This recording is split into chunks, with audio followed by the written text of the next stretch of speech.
देखो नेक्स्ट आप देखो, ये चैप्टर है आपका सेकंड, ये जो डिफरेंशिएशन वाला जो टॉपिक चल रहा था चैप्टर 7 वो हमारा कंप्लीट हो चुका है। अब हमारा है चैप्टर 2। चैप्टर 2 है, इसका नाम है प्रतिलोम वृत्तीय फलन। इंटीग्रेशन हम बाद में पढ़ेंगे क्योंकि वो बड़ा टॉपिक है, उसमें टाइम ज्यादा लगेगा। पहले हम क्या करते हैं, फर्स्ट और सेकंड जो चैप्टर है उनको खत्म कर लेते हैं। ठीक है, तो पहला चैप्टर मैंने शुरू नहीं किया है, पहले मैं पढ़ा रहा हूँ आपको दूसरा, फिर पढ़ाऊंगा फर्स्ट। तो सेकंड चैप्टर है प्रतिलोम वृत्तीय फलन, इंग्लिश में इसको बोलते हैं इनवर्स सर्कुलर फंक्शन। इंग्लिश में इसको क्या बोलते हैं, प्रतिलोम वृत्तीय फलन को इनवर्स सर्कुलर फंक्शन। तो जो इनवर्स सर्कुलर फंक्शन है, आप लोगों ने ट्रिग्नोमेट्री में जो त्रिकोणमितीय अनुपात पढ़े हैं, sign cos tan cos sec cosec, यहाँ पे आप क्या पढ़ेंगे, इनवर्स यानी प्रतिलोम वृत्तीय फलन है वो ट्रिग्नोमेट्रिक फलन, लेकिन उनके सर्कुलर फंक्शंस हैं। तो जो सर्कुलर फंक्शन होता है वो कैसे लिखा जाता है और आपको यहाँ पे किस किस तरह की कैलकुलेशन करनी है, उनके कितने सारे फॉर्मूले आएंगे, वो सारी चीजें मैं आपको यहाँ पे एक एक करके स्टेप बाय बताऊंगा। ठीक है, तो आप लोग अपनी बुक ले लेंगे, उसका चैप्टर 2 निकालेंगे और चैप्टर 2 है और उसमें सबसे पहला ये एक टेबल बनाना, दो टेबल बनवाऊंगा मैं आपको, एक ये टेबल है और एक ये टेबल। ये जो टेबल है सेकंड वाली, ये आपको याद रखनी है, जब आप इनको क्वेश्चंस में लगाओगे तो अपने आप याद हो जाएगी वैल्यूज। ये फर्स्ट टेबल क्या है, यहाँ पर लिखेंगे हम त्रिकोणमितीय वृत्तीय फलन। यहाँ पे आपको ट्रिग्नोमेट्रिक सर्कुलर फंक्शंस लिखने हैं। तो जो त्रिकोणमितीय फलन होते हैं, साइन होता है, ऐसे ही आपका cos, तीसरा है tan, चौथा होता है sec, पांचवा होता है आपका cosec, और एक और होता है इसमें cot। तो जो त्रिकोणमितीय फलन है वो कौन कौन से यहाँ पे, sin cos tan sec cosec cot। ठीक है, sin cos tan sec cosec और cot, ये क्या है हमारे त्रिकोणमितीय फंक्शन। ठीक है, अब इन ट्रिग्नोमेट्रिक फंक्शंस के हमें क्या लिखने हैं, वृत्तीय प्रतिलोम वृत्तीय फलन यानी इनवर्स, आपको लिखने हैं इनवर्स सर्कुलर फंक्शन। तो इनवर्स सर्कुलर फंक्शन को कैसे लिखा जाता है, ये लिखा जाता है ऐसे sin इनवर्स x, ये लिखा जाएगा आपका cos inverse x, tan inverse x, sec inverse x, cosec inverse x, cot inverse x। ये हमारे क्या बन गया, प्रतिलोम वृत्तीय फलन इनवर्स ट्रिग्नोमेट्रिक फंक्शंस। और कौन से होते हैं, sin इनवर्स x, इसको कैसे पढ़ोगे आप, यहाँ sin लिखते हैं -1 लगा देते हैं, और x इसको पढ़ा कैसे जाता है, sin इनवर्स x, इसको कैसे पढ़ा जाता है, cos इनवर्स x, इसको क्या पढ़ेंगे, tan इनवर्स x, इसको क्या पढ़ेंगे आप, sec इनवर्स x, इसे क्या पढ़ेंगे आप, cosec इनवर्स x, इसको क्या पढ़ेंगे, cot इनवर्स। ठीक है, उसके बाद आपको मुख्य मान सारणी पढ़नी है, प्रिंसिपल वैल्यू टेबल है। तो प्रिंसिपल वैल्यू टेबल को आपको याद रखना है, इसके लिए सर्कुलर इनवर्स ट्रिग्नोमेट्रिक फंक्शंस को तो या इनवर्स सर्कुलर फंक्शंस के लिए। तो टेबल क्या है, ये 6 पॉइंट है, 1 2 3 4 5 6, ये आपके फलन है। जैसे y sin इनवर्स x, ये क्या है, इसको बोल सकते हो आप वृत्तीय त्रिकोणमितीय फलन, इनवर्स ट्रिग्नोमेट्रिक फंक्शंस, या ऐसे भी बोल सकते हो प्रतिलोम वृत्तीय फलन, इनवर्स सर्कुलर फंक्शन। एक ही बात है दोनों, चाहे तो इनवर्स सर्कुलर फंक्शन बोलो और चाहे आप इसको इनवर्स ट्रिग्नोमेट्रिक फंक्शन बोलो। ठीक है भाई, अब पहला जो इनवर्स ट्रिग्नोमेट्रिक फंक्शन है वो है हमारा y sin इनवर्स x, दूसरा है y cos इनवर्स x, तीसरा है हमारा tan इनवर्स x, चौथा है y sec इनवर्स x, पांचवा है y cosec इनवर्स x, और छठवां है आपका y cot इनवर्स x। आपने 11th क्लास में और 10th क्लास में आपने पढ़ी है त्रिकोणमिति, ट्रिग्नोमेट्री, और उस ट्रिग्नोमेट्री में हमने क्या पढ़ा है, ट्रिग्नोमेट्रिक फंक्शंस। और ट्रिग्नोमेट्रिक फंक्शंस कौन से होते हैं, जिनमें sin cos tan cot sec cosec, ये 6 हैं। ये जो sin cos tan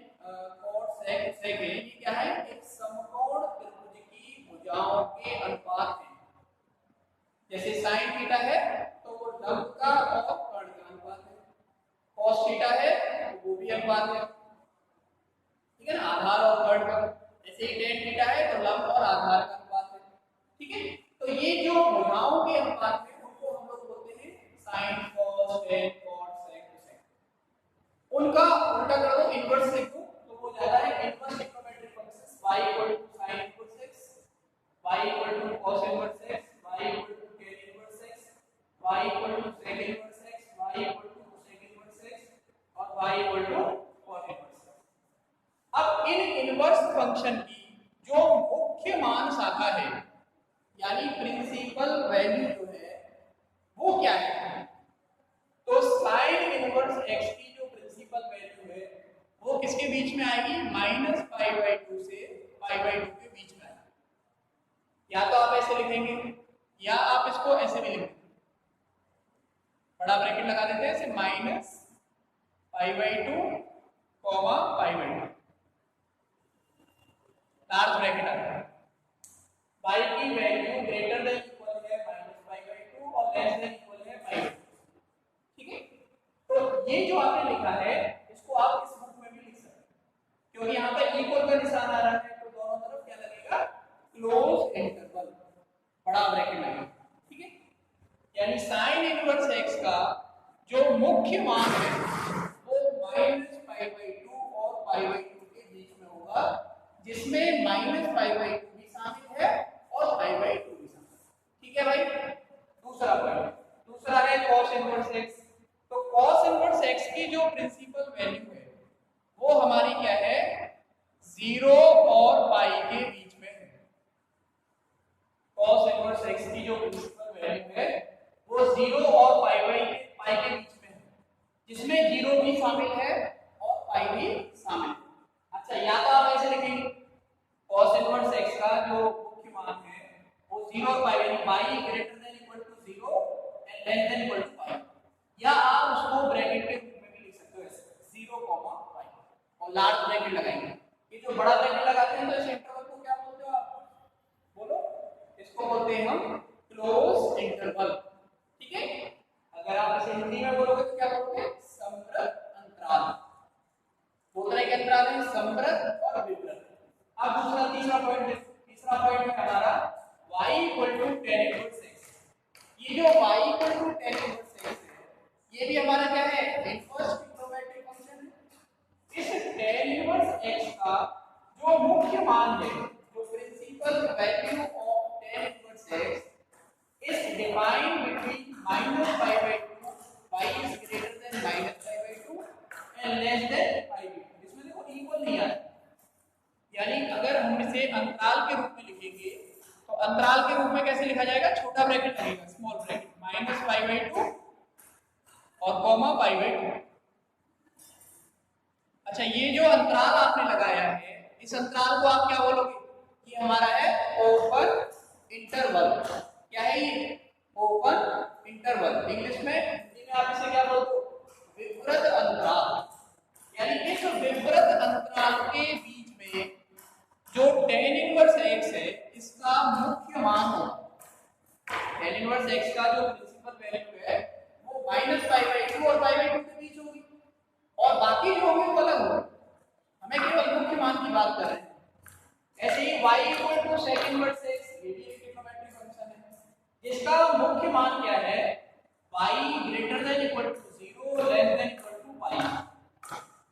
एक कंडीशन है यहाँ पे कि 0 और पाई के बीच में π/2 भी आएगा, π/2 यानी 90 डिग्री भी आएगा, लेकिन आप इसमें 90 डिग्री को शामिल नहीं करेंगे, यानी कि π/2 को छोड़कर 0 और पाई के बीच के जितने भी मान होंगे जिसमें 0 भी शामिल होगा और पाई भी शामिल होगा, वो सभी मान आपके क्या कहलाएंगे, मुख्य मान।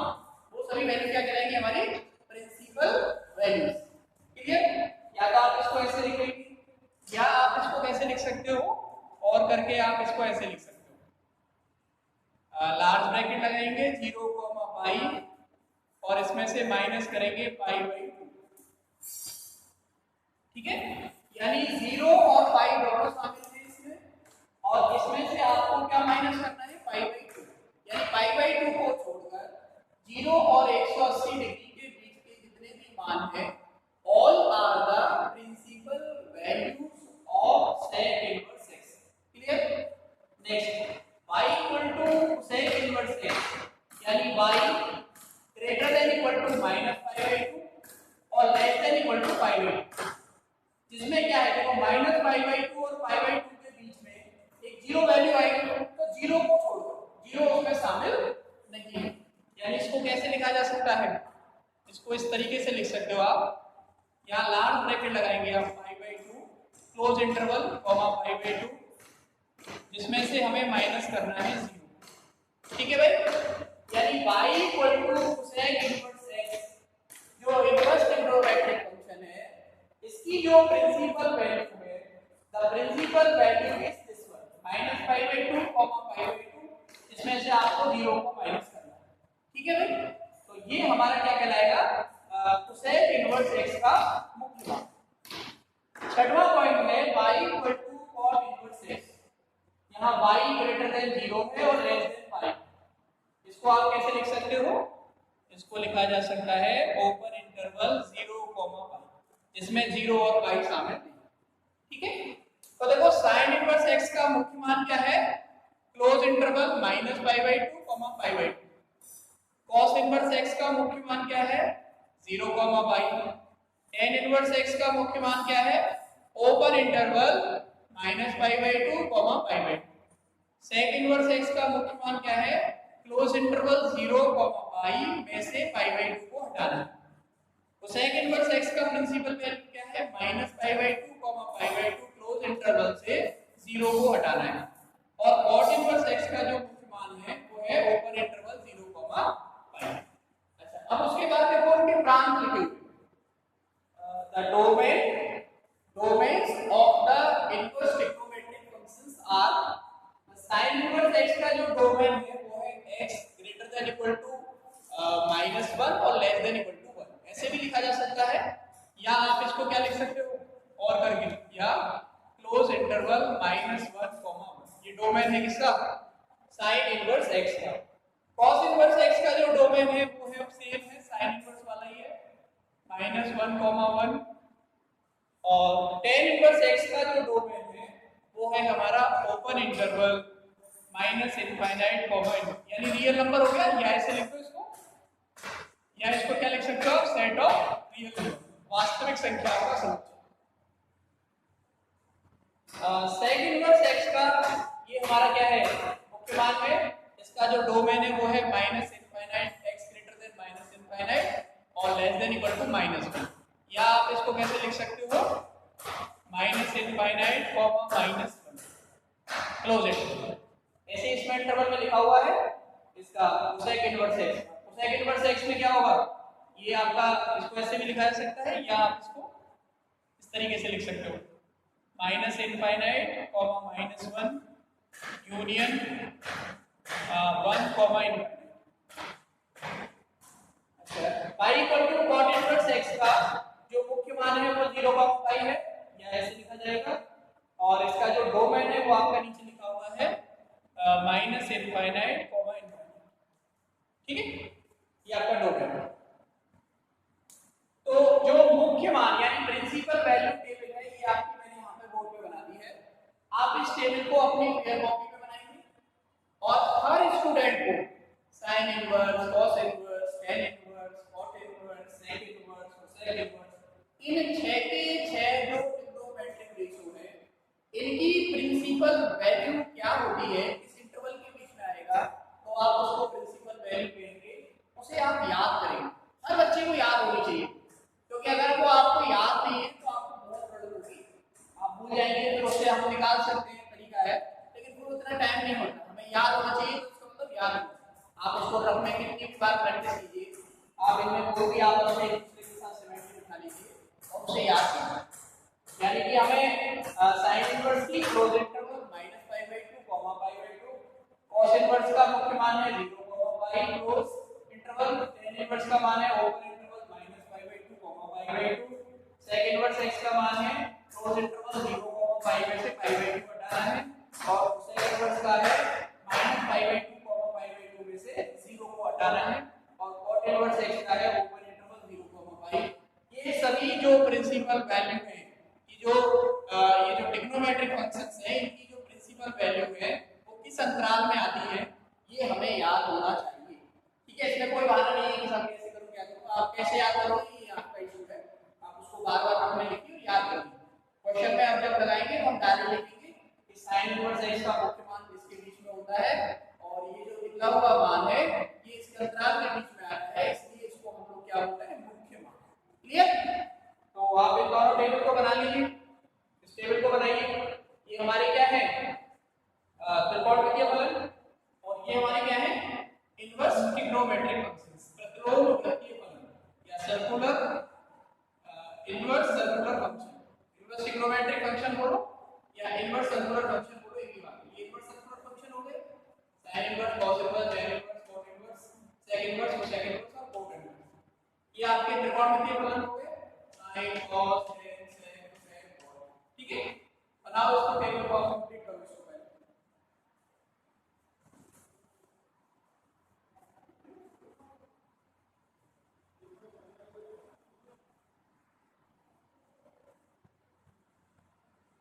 एक्सरसाइज 2.1 का ये क्वेश्चन है आपका पहला। इस पहले क्वेश्चन में है निम्नलिखित कोणों के मुख्य मान ज्ञात कीजिए। इसमें दो है, फर्स्ट और सेकंड, यानी sin इनवर्स 1 है ये, इसका आपको मुख्य मान बताना है, और एक है cos इनवर्स 1/2। तो इसका सॉल्यूशन देखेंगे दोनों का। पहले फर्स्ट को देखो, आप क्या लिखेंगे, आप ऐसे माना sin inverse 1 is equal to x, तो ये क्या बन जाएगा आपका sin x इक्वल टू आ जाएगा 1। ठीक है, अच्छा sin में 1 किसका मान होता है, sin में 1 मान होता है 90 यानी π/2, यानी x इक्वल टू आ जाएगा π/2। और भी मान आएंगे बहुत सारे, जो sin का फॉर्मूला होता है, ये फॉर्मूला होता है sin theta is equal to, अगर sin अल्फा है यदि, तो थीटा का व्यापक मान theta equal to n pi plus -1 की power n alpha n log into z। अब यहाँ पे π/2 आ रही है, क्योंकि साइन इनवर्स का की मुख्य मान जो शाखा है, मुख्य मान शाखा है आपकी -π/2, π/2। ये जो वैल्यू आ रही है π/2 की इसमें है, यानी ये ब्लॉक करेगी, इसमें -π/2 क्लोज इंटरवल है, π/2 ब्लॉक कर रहा है। अतः साइन इनवर्स 1 का मुख्य मान कितना है आपका, π/2 है। ये आंसर हो गया। साइन इनवर्स 1 का जो मुख्य मान है वो π/2 है, यानी मुख्य मान शाखा के अंदर आएगा। इसमें π/2 भी शामिल है क्योंकि क्लोज इंटरवल, और इसमें -π/2 से लेके +π/2, इसमें -π/2 भी आएगा और π/2 भी आएगा। ठीक है भाई, तो इसका मुख्य मान क्या हो गया, π/2। अब इसी तरह से दूसरा क्वेश्चन देखो,